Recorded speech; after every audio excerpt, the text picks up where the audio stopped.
Iol PowerPoint presentation for the year 2021. The subject is BESP Phe22. Presenter Mrs. AC Steyn, 081 277 5321. Good morning, I'm Mrs. Ansie Steyn, your tutor for PHE22 this year. Welcome to the presentation for the subject. I hope you enjoy your studies and that you will be successful this year. Success comes with dedicated, consistent work. My contact details are 081 277 5321, that's the cell phone number, and ansiesteyn@hotmail.com, my email address. You're welcome to contact me from Mondays till Saturdays from 8 a.m. till 8 p.m. You can either phone me or SMS or email me. In the latter case, I can send you a detailed answer. Please feel free to ask if anything is unclear or if you have problems regarding your subject. I'm willing to assist as far as I can. I'm going to discuss the most important facts of each unit separately. You will then be able to follow the content discussed if you page through your study guide while I'm discussing the content. Please note that this presentation is not a discussion of any exam paper, but of the most important content for the whole year. As an introduction to the study guide, I'm shortly going to explain some information regarding the guide itself. When you turn to the front of the study guide, you will find a detailed table of contents. Here you will find the headings of the complete content and you will be able to have an overview of your subject for the year. Take time to read through it to familiarize yourself with the content you're going to study. On page 7, you will find very important information regarding the time you are required to spend with the subject in order to be a successful student. Because this is distant teaching, it's very important that you spend adequate time right throughout the year with your study material. To just start studying before the exams will not be wise, and it will be hard to write the exams successful. When you turn the page, you will find action verbs. These words form the key of the assignment and also the exam paper. For example, when you are requested to analyze facts, you have to present facts in detail. And when you have to outline, you have to only give an overview and present the main features. Make sure to know what is expected of you when these verbs are present in your assignment and exam paper. Also read through 9 and 10. When you turn to Unit 1, you firstly find the table of content of this unit and then the learning outcomes. Learning outcomes are an indication of what content you will find in this specific unit, while learning activities, that's LA, follow the learning outcomes. Read your presentation to know exactly the difference and the value of the learning outcomes and the learning activities. I'm going to page to Unit 1 now. In 1.2, the body systems are discussed. You need to know the following systems: the skin, respiratory, the endocrine, musculoskeletal, and the circulatory systems. 1.4 defines certain fitness terminology. For now, you only need to know the definitions of flexibility as set out in 1.4.1 and muscular strength in 1.4.2, endurance in 1.4.3, and speed as set out in 1.4.4. Make sure to know these 4 definitions by heart. Do you think health and physical education is important in the upper primary? For sure. A few important points will be that they learn from an early age about the correct food and nutrition. It is a distraction from television and cell phones and keep them active, which is good for the physical body and heart. There are quite a few more important facts in 1.5. Study them. Currently, young people experience certain health problems like HIV, malnutrition, which is not necessarily not enough food, but not a balanced, well-nourished diet. Mental health problems like depression and anxiety, etc. In fact, 20% of adolescents will at any given time experience a mental health problem. Study to know all problems experienced as found in 1.6, also to be able to discuss them. Physical education does not only influence the body, but also the mind. To see how PE has an influence on emotional mind stability, study these facts as set out in 1.9. 1.11 describes why jogging and walking are important. Firstly, jogging and walking are free. You need not pay for these exercises. You do not need special clothes to partake. Jogging is more intense, so you burn more calories than when walking, and it also strengthens the heart. Study 1.11 to find all the benefits of jogging and walking. These are the most important content to study in Unit 1. So let us now look at Unit 2, where aspects of movement theory and games for different phases of learners are discussed. In 2.1, the three categories that movement skills can be divided into are discussed. The first category is locomotion. Locomotion concerns the movements where the body is transported in a horizontal or vertical direction, meaning parallel to the ground or upright, from one point in space to another. When you run, you move vertically, that's upright, from the starting line, which is a point in space, to the end, which is another point in space. Make sure to understand this concept. The next category is manipulation, where gross motor of the legs and arms, in other words, movements, involve giving force and also receiving force from objects. To explain this, when you hit a tennis ball, your arm muscles, that's gross motor movement, give force to the ball. And when you catch a ball, your arm muscles receive force. The last category is called stability. For this, let us think of a ballet dancer who dances on one place but rotating, turn around but only on one place. So to use the correct terms, it is when the body remains in place, it does not go forward or backwards, but moves around its axis.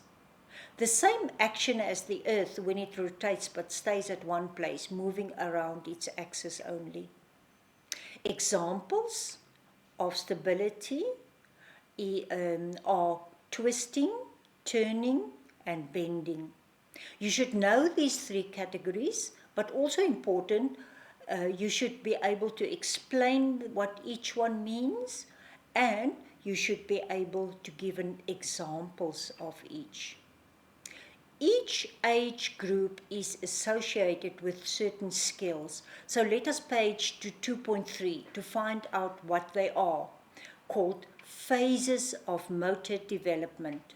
So the first phase is called the reflexive behavior phase, lasting from the uterus of the mother until about 1 year, where the movements of the body are involuntary.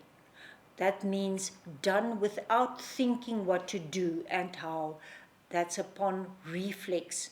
Like when sucking, which is a survival reflex movement. Phase 2 is called the rudimentary movement ability phase, from 0 to 2 years, where the infant makes the first voluntary movements, like bringing the hand to the mouth and reaching for objects, which lay the foundation for more complex movements.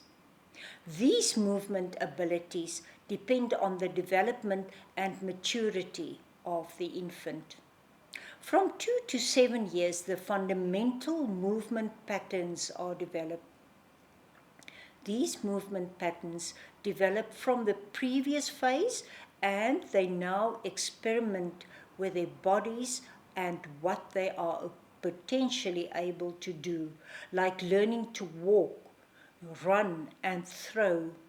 They can also move in different ways now. Thereafter, the general movement skills are developed from 8 to 10 years.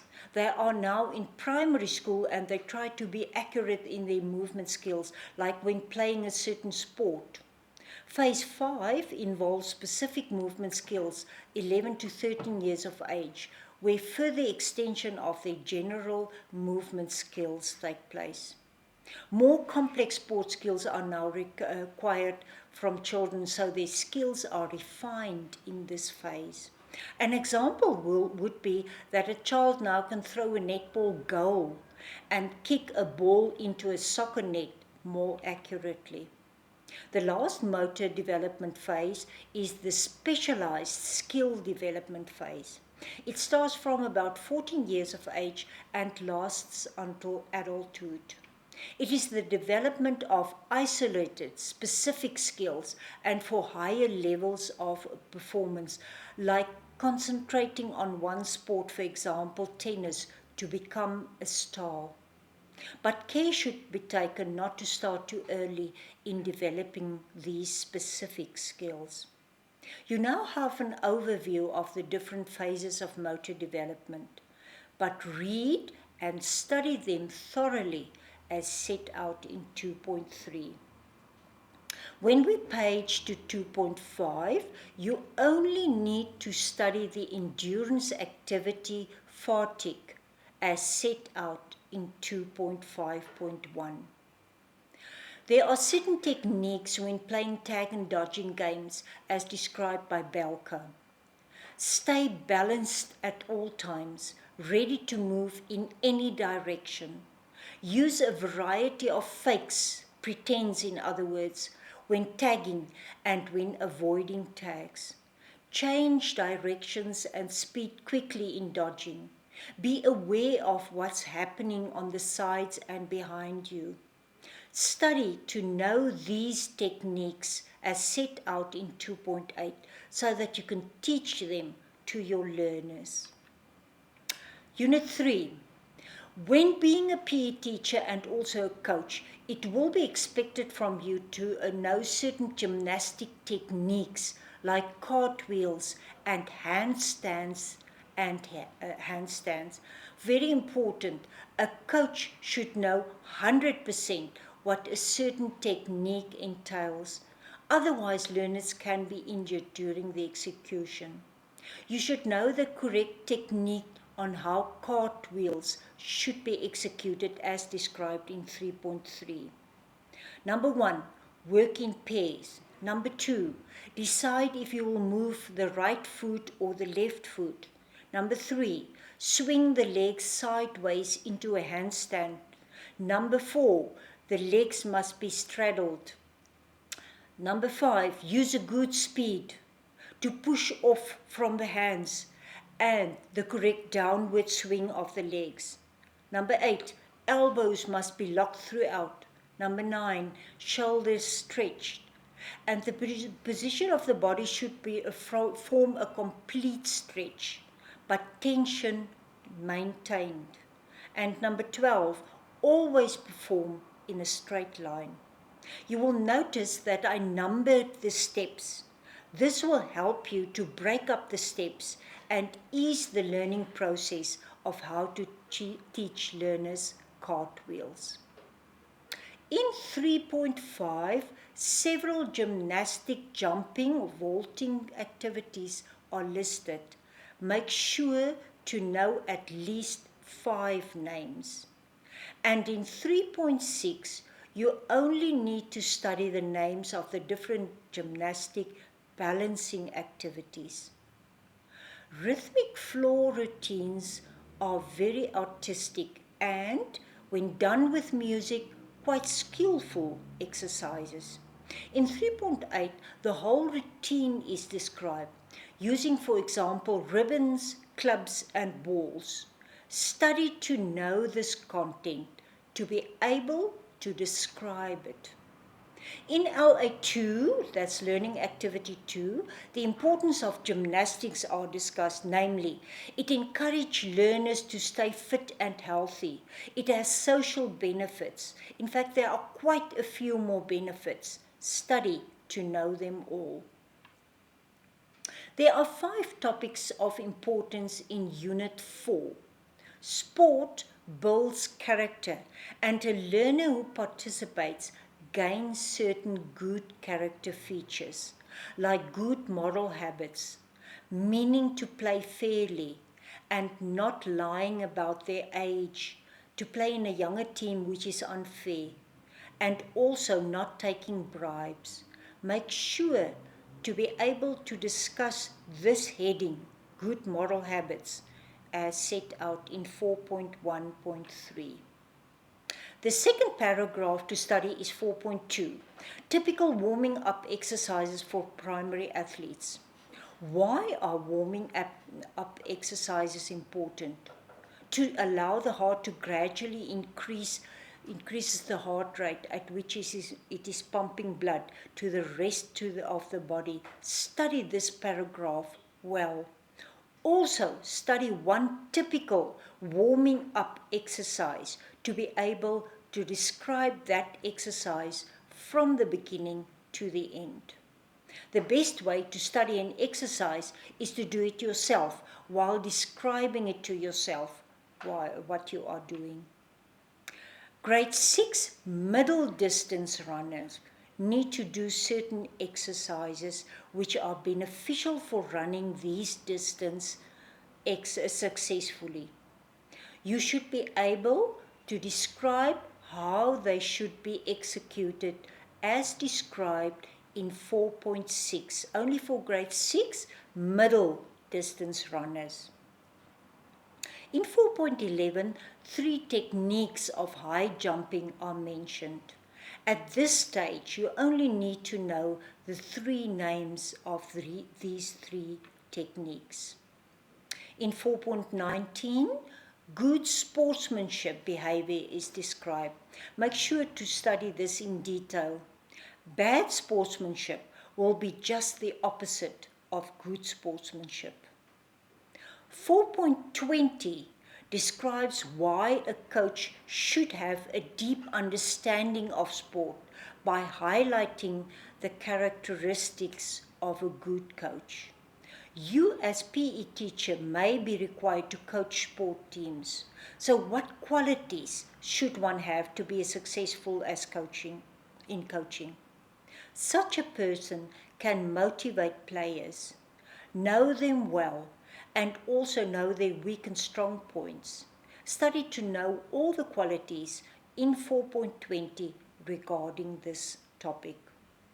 The last topic to know in Unit 4 can be found in 4.21. It does happen that a school principal can expect from a PE teacher to plan, organize, and help with the execution of a school athletics or sports event. Can you think about important issues to organize in order to make it a successful event? Let us start from the beginning. You need the athletes' names and ages in order to divide them in their appropriate groups, and also items you're going to present.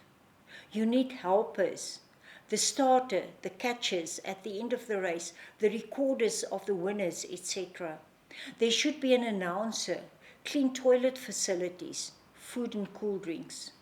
Parents should be informed exactly when and where the event will take place. So you need to determine the venue, the starting time, all with the consent of the principal. I'm sure you will realize that there are many aspects to give attention to. Therefore, study 4.21 to know these aspects well. You can also study LA, that's Learning Activity 6, at the end of Unit 4 in this regard. Unit 5 is about sport skills and rules. Remember that I mentioned early in the presentation that a PE teacher should know certain techniques by heart and 100%. Otherwise, learners can hurt themselves and will not be able to achieve their best in that sport code. Do the same with the rules of netball as discussed in 5.8. In other words, know them well and 100% correctly. Safety on the playground is of utmost importance, and it is the responsibility of a teacher on duty. Can you think how you will make sure your learners are safe and always taken care of? Rules, for a start, are very important. You should set up some rules, but also the learners should understand and know these rules. Proper supervision at all times is very important. Never leave them in the hands of other learners, not even older ones. Water should always be available for learners to hydrate themselves regularly. You should also know which learners have health problems like asthma, and also how they should be treated if necessary. In fact, there are many other measures regarding the safety of the learners, so study 5.11 well. Related to this is the fact that a PE teacher or a PE class should be disciplined, despite the fact that this kind of class happens in a less structured environment. 5.10 sets out what a teacher should do in order to keep discipline and to set a safe environment for activities. Make sure all the children understand the rules and understand that the rules are there to keep everyone safe. Positive discipline is very important. And also, get down to the child's level and listen to their point of view. There are more tips for a safe, structured class. Study to know them all. But unfortunately, accidents can happen and do happen on the playground. How to handle them are described in 5.12 in detail. Study to know these first 8 procedures. To keep to the rules while playing a game is very important. The reason why is set out in 5.13. Make sure to be able to clarify and discuss them. Unit 6 is about games for pairs like tennis and chess, games for large groups like rugby and soccer, games for small groups like the numbers game and body parts. How can these facts be asked?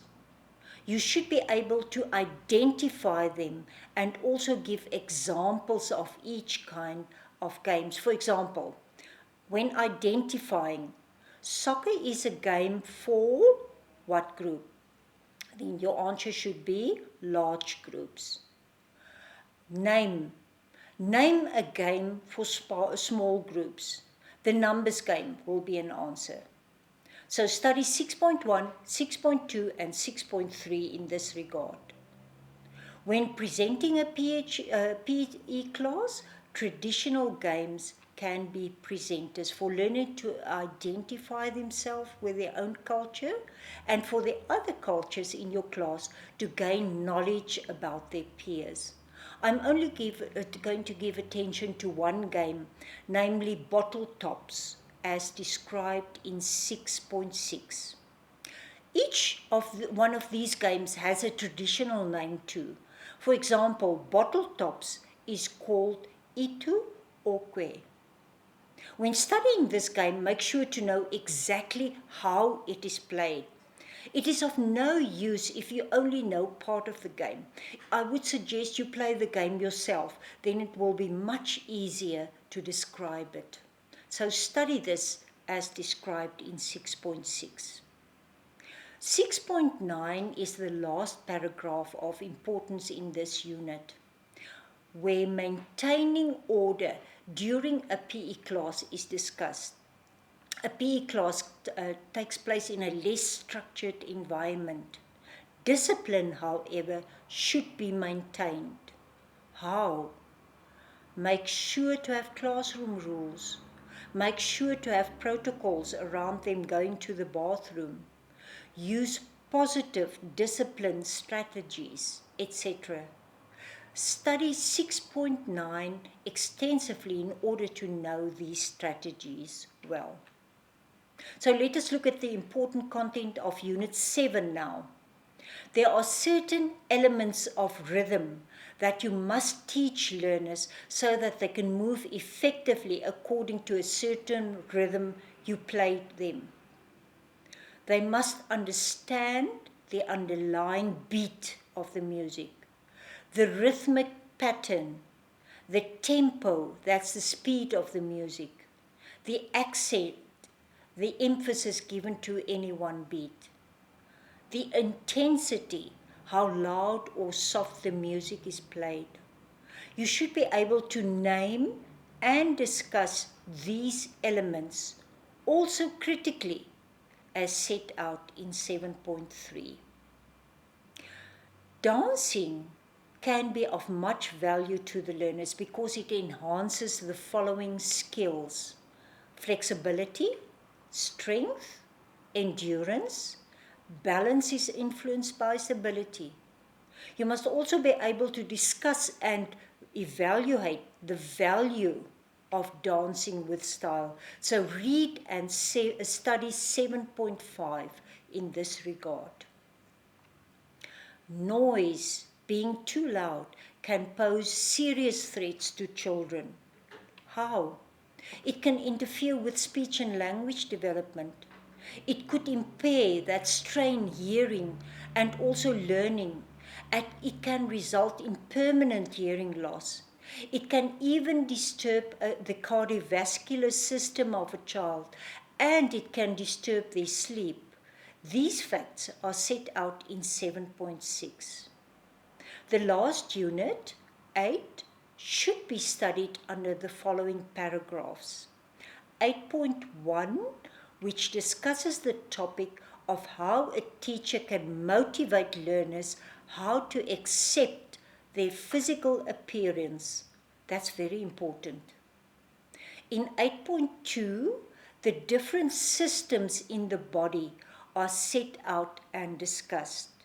The skeletal and muscular system, the circulatory system, lymphatic and respiratory systems, the digestive and excretory systems, the nervous system, reproductive and endocrine system. Know all these systems and all the facts that are discussed in 8.2.